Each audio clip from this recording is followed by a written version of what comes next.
মুসলমান কিন্তু এখন শিক্ষিত মানুষরা অশিক্ষিত থেকে বেশি খারাপ। মুসলমান আপনাকে বলতে চাই, তবে দু চারটা মানুষ ভালো আছে, সবাইকে বলছি না, দু চারটা মাস্টার ভালো আছে। যেমন সব হাজি পাজি নয়, সব হাজি কি পাজি না, সব হাজি পাজি নয়, সব বিয়েদারি ব্যক্তি খারাপ নয়, সব আপনার মৌলবি খারাপ নয়, তদ্রূপ কিছু মাস্টার ভালো আছে। মুসলমান আপনাকে বলতে চাই, যৌতুক নিয়ে আলোচনা শেষ হলো, এবার আরেকটু আগে বেড়ে যাই। যৌতুকের কাজও শেষ হয়ে গেছে, সম্পন্ন হয়ে গেছে, তারপরে বিয়ের কাজ শুরু হয়ে গেল। বিয়ের 3 দিন, একদিন হলো হলুদের দিন, তারপরে বরযাত্রীর দিন, তারপরে হলো অলিমার দিন। 3টা দিন আপনারা অতিবাহিত করেন। আমাদের এলাকায় বেশিরভাগ জায়গায় এই 3 দিনের জন্য ডিজে ভাড়া করা হয়, গান বাজনা করা হয়। তবে বিয়ে বাড়িতে ডিজে গান বাজনা চলবে? চলবে চলবে। বিয়ে বাড়িতে কোন রকম গীত গাওয়া চলবে? মেয়েরা দেখবেন ঢুলকি নিয়ে অথবা টিন নিয়ে বসে গেছে আর গীত গাইছে, অশ্লীল ধরনের গীত মেয়েরা গেয়ে চলে যাচ্ছে, ছেলেরাও শুনছে, গোটা গ্রামবাসী শুনছে। মুসলমান আপনাকে বলতে চাই, শরীয়তের দৃষ্টিকোণ থেকে বিয়ে বাড়িতে গীত গাওয়া চলবে কি চলবে না? তো শরীয়তের দৃষ্টিকোণ থেকে বিয়ে বাড়িতে গীত গাওয়া জায়েজও আছে, আবার না জায়েজও আছে। আমাদের এলাকায় যেটা হয় সেটা হারাম হয়, আর যদি জায়েজ করা হয় তো জায়েজটা কেমন হবে? যেমন কয়েকটা মহিলা একটা বিশেষ রুমে, যেখান থেকে বাহিরে আওয়াজ যাবে না, ছেলেদের কানে আওয়াজ যাবে না, সেই জায়গাতে মহিলারা বসে যদি অশ্লীল নয়, বিয়ে সংক্রান্ত অথবা আপনার বিয়ের সুন্নত সংক্রান্ত, বিয়ের বরযাত্রী আপনার কি বলছে বর বা আপনার বধূ সংক্রান্ত কোনো আপনার কবিতা লিখে সেটাকে যদি পাঠ করে বিনা ঢোলে বিনা বাজনায়, তাহলে সেটা জায়েজ হবে। কথা বুঝে গেল? সেই জায়গায় তো কয়েকটা শর্ত, ঢোল থাকবে না, বাজনা থাকবে না, অশ্লীল ভাষা থাকবে না। সুন্দর ভাষা যদি থাকে বিয়ে সংক্রান্ত, আর সেটা যদি কয়েকজন মেয়ে মিলে আপনার যারা উৎসব করার উদ্দেশ্যে, আপনার আনন্দ করার উদ্দেশ্যে, যেখানে কোনো পুরুষ নাই, মেয়েরাই আছে, ওখানে যদি চুপচাপ করে গায়, ওরাই শুনে, এতটুকু আপনার জায়েজ আছে। আর যদি ওপেন শোনাতে চান, ওপেন সবাইকে শোনাতে চান, তাহলে এই ক্ষেত্রে সাবালিকাদের চলবে না, নাবালিকা মেয়েরা চলবে। নাবালিকা মেয়েরা যারা বাচ্চা মেয়ে, এই বাচ্চা মেয়েরা বিয়ে সংক্রান্ত কোনো যদি গাজাল গায়, কোনো যদি আপনার ওই রকম কবিতা গায়, যেই কবিতাতে কোনো অশ্লীল ভাষা নেই, কোনো হারাম ভাষা নেই, সেই ভাষাটা যদি বাচ্চারা গাইতে চায়, বাচ্চারাও গাইতে পারবে। কথা কি বুঝাতে পারলাম? বাচ্চারা পারবে। আচ্ছা, ঢোল বাজাতে পারবে না, তবে হ্যাঁ যদি দাফ বাজাতে চায়, দাফ বুঝেন আপনারা? এই ছোট্ট একটা জানা একদিকে জানা বাজানোর থাকে, একদিকে ফাঁকা থাকে, দাফটা যদি বাজাতে চায়, দাফটা বাজাতে পারবে। এই ঢুম ঢুম ঢুম এইরকম যেন একটা আওয়াজ থাকবে। কথা বুঝাতে পারছি? হ্যাঁ, দাফটা দেখে নেবেন। দাফ শরীয়তে জায়েজ আছে। রাসূলুল্লাহ সাল্লাল্লাহু আলাইহি ওয়াসাল্লাম এক বিয়ে বাড়িতে অংশগ্রহণ করলেন, ওই বিয়ে বাড়িতে দাফ বাজা হচ্ছে এবং ছোট বাচ্চারা আপনার গজল গাইছেন, বিয়ে সংক্রান্ত গজল গাইছেন। রাসূলুল্লাহ সাল্লাল্লাহু আলাইহি ওয়াসাল্লাম সেটাকে নিষেধ করেননি, বরং সেটাকে আপনার সাপোর্ট করে সেটাকে জায়েজ বলেছেন। জোরে বলে সুবহানাল্লাহ।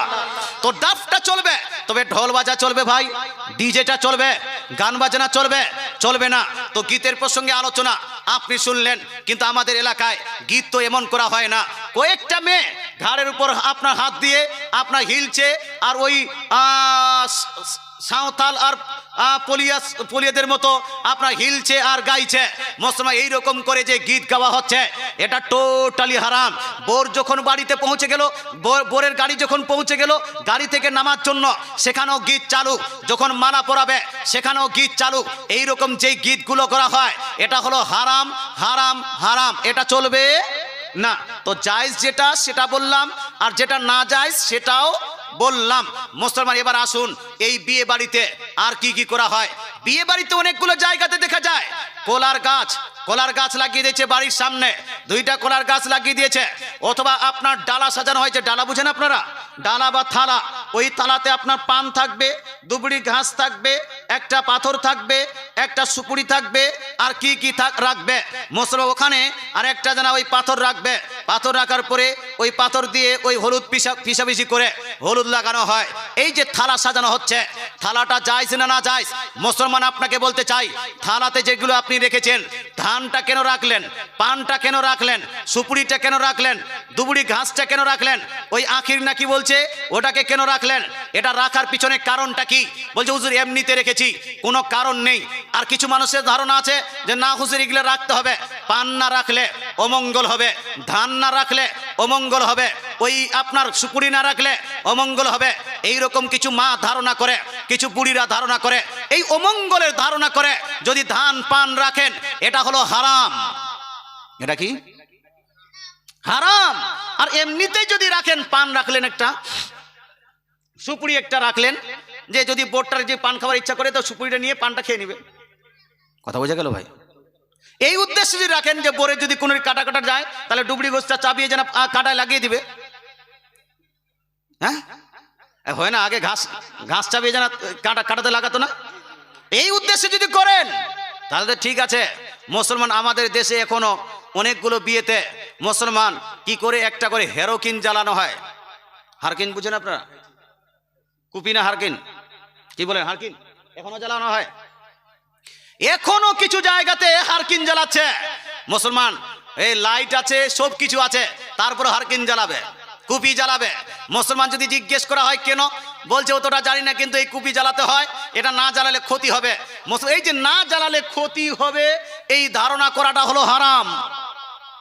এই ধারণা করা কি হারাম। আচ্ছা, এর প্রসঙ্গে আমি গবেষণা করে যেটা বুঝতে পেরেছি যে এই হারকিন কেন জ্বালানো হতো, আপনার ওই বোরের কাছে হারকিন কেন রাখা হতো। তো মুসলমান আগের যুগের মানুষেরা হারকিনটাকে অন্য কিছু ধারণা করতো না, যে না জ্বালালে ক্ষতি হবে এইরকম ধারণা নয়, বরং ধারণা ছিল এই যে বিয়ে বাড়িতে মেন ব্যক্তি হলো বর। মেন ব্যক্তি হলো কে? বর। মুসলমান বোরের কাছে কমসে কম একটা আলো থাকা উচিত, যদি বোর কোথাও যেতে চায় হারকিনটা নিয়ে যাবে। আগে তো লাইটের ব্যবস্থা ছিল না বাপ, এইরকম কারেন্টের ব্যবস্থা ছিল না, তাই একটা সবসময় হারকিন ওই বোরের কাছে রাখতো। কেউ যদি আসে বোর সঙ্গে সাক্ষাৎ করার জন্য, অথবা বোর যদি কোথাও যায় বাথরুম টাথরুম করার জন্য, তো হারকিনটা নিয়ে যাবে। মুসলমান এই উদ্দেশ্যে রাখা হয়েছিল, কিন্তু ওটা আস্তে আস্তে রেওয়াজে পরিণত হলো, এটা আস্তে আস্তে আপনার সিস্টেমে পরিণত হলো, এটা আস্তে আস্তে কাস্টমে পরিণত হলো। এখন লাইট থাকা সত্ত্বেও হারকিন রাখা হচ্ছে। কথা বুঝে গেলেন? এই যে ধারণা, বিদাত ধারণা, বিদাত কনসেপশন, এই কনসেপশন গুলোকে ইসলাম সাপোর্ট করে না। মুসলমান আপনাকে বলতে চাই, তো ডালা ওই থালা রাখতে পারেন, থালাতে ওই কি বলছে হলুদ রাখতে পারেন, তবে ওই রকম ধারণা করা যাবে না যে ধান পান না রাখলে ক্ষতি হবে, বোরের ক্ষতি হয়ে যাবে, এইরকম ধারণা করা যাবে না। আমার যেদিন বিয়ে হয় বাপ, আমার বিয়ের দিন হলুদের দিন আমি একটু বুনিয়াদপুর যাচ্ছিলাম, তা আমার বাবা বলছে বেটা কোথায় যাচ্ছ? বুনিয়াদপুর। না না না, যাওয়া যাবে না। কেন যাওয়া যাবে না? তো বিয়ের হলুদ লাগানোর পরে কোথাও যাওয়া যাবে না, এটা নিষেধ আছে। কোথায় নিষেধ আছে? এই পূর্বপুরুষরা বলেছে নিষেধ আছে, ক্ষতি হবে, যেতে হয় না, অমঙ্গল হবে। আমার বাবা বলছে। আমি বাবাকে বললাম, বাবা অনেক টাকা পয়সা খরচা করে আমাকে মুফতি বানিয়েছেন আপনি, তাহলে বিয়ের দিন হলুদ লাগিয়ে কোথাও মার্কেটিং করতে যাওয়া যাবে কি যাবে না?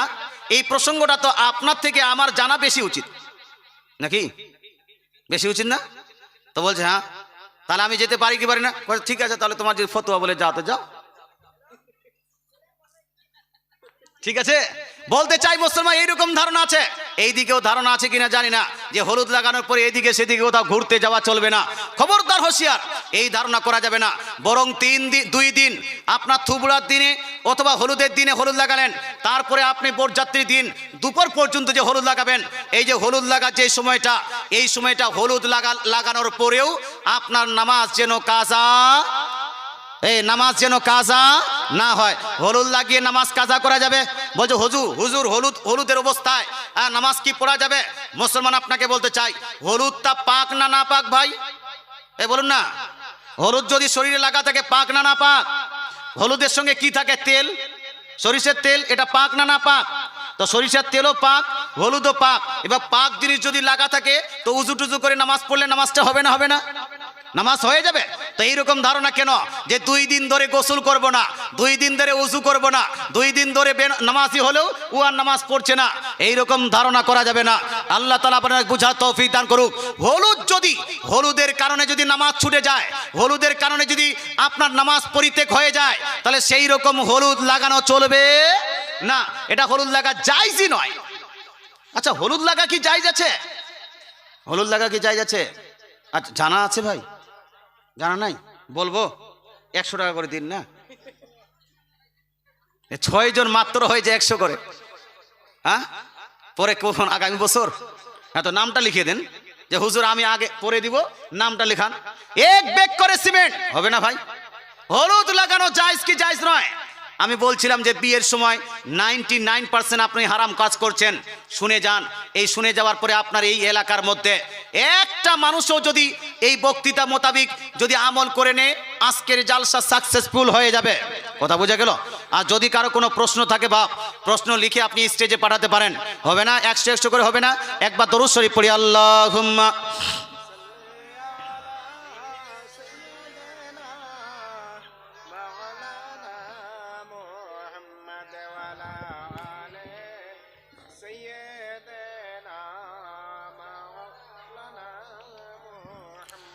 সাল্লাল্লাহু তাআলা আলাইহি ওয়া আলিহি ওয়াসাল্লাম।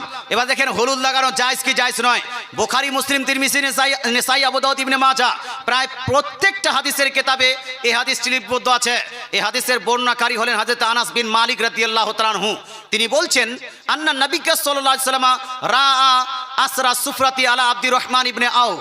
অর্থাৎ নবীজি সাল্লাল্লাহু আলাইহি ওয়াসাল্লাম এক সাহাবী যার নাম হলো আব্দুর রহমান বিন আউফ, এই সাহাবীর গায়ে হলুদের রং দেখতে পেলেন। কিসের রং? হলুদের রং। হলুদের রং যখন দেখতে পেলেন তো রাসূলুল্লাহ তাকে জিজ্ঞেস করলেন, মা হাসা, এ আমার সাহাবী, তোমার গায়ে হলুদের রং দেখতে পাচ্ছি, এই হলুদের রংটা কিসের? কেন এই হলুদের রং? তো ওই সাহাবীটি আরজ করলেন, ইয়া রাসূলুল্লাহ ইন্নী তাযাওয়াজতু ইমরাতান। ইয়া রাসূলুল্লাহ, হাবিবাল্লাহ, আমি একজন মেয়েকে বিবাহ করেছি। বিয়ের দিন যেই হলুদের রংটি লাগিয়েছিলাম বা যেই হলুদ লাগিয়েছিলাম তার রং একটু থেকে গেছে, এটাই হলো তার রং। মুসলমান, আপনাকে বলতে চাই, আমার রাসূলুল্লাহ যখন হলুদের রং দেখতে পেলেন, রাসূলুল্লাহ তাকে বললেন, আউলিম ওয়ালাউ বিশাত। হে আমার সাহাবী, ঠিক আছে বিয়ে করেছো, বিয়ের সময় হলুদ লাগিয়েছো, কিন্তু আসো বিয়ে যখন করেছো, বিয়ের জন্য তুমি ওলিমার ব্যবস্থা করো। যদিও ওলিমার জন্য উট এবং গরু করতে পারবে না, শুধু একটা ছাগল যদি পারো তো ছাগল দিয়ে হলেও তুমি ওলিমার ব্যবস্থা করো। জোরে বলেন সুবহানাল্লাহ। মুসলমান, আপনাকে বলতে চাই, এই হাদিস থেকে কয়েকটা মসলা প্রমাণ হয়। এক, ওলিমা করা, এটা হলো রাসূলুল্লাহর নির্দেশ। এক, ওলিমা করা, এটা হলো রাসূলুল্লাহর সুন্নত। এই জন্য বিয়ের পরের দিন যে ভোজটা করা হয় আপনার ছেলেদের পক্ষ থেকে, এই ভোজটা করা এটা হলো জায়েজ রাসূলুল্লাহ এবং সাহাবীদের সুন্নত। এই ওলিমাটা এতটা গুরুত্বপূর্ণ যে ফুকাহায়ে কেরাম বলেন, ওলিমার কেউ যদি কাউকে দাওয়াত দেয়, দাওয়াত দেওয়ার পরে এই দাওয়াতটাকে গ্রহণ করা, এই ওলিমাতে অংশগ্রহণ করা, এটা হলো সুন্নাতে মুআক্কাদা, কারিবুল ওয়াজিব, জরুরি, যেতে হবে। অন্য কোনো দাওয়াতে আপনি যেতে পারেন, নাও যেতে পারেন, তবে ওলিমার দাওয়াত যদি আপনাকে দেয়, ওলিমার দাওয়াতে আপনাকে অংশগ্রহণ করতেই হবে। এটা হলো ওলিমার গুরুত্ব। কথা বোঝা গেল?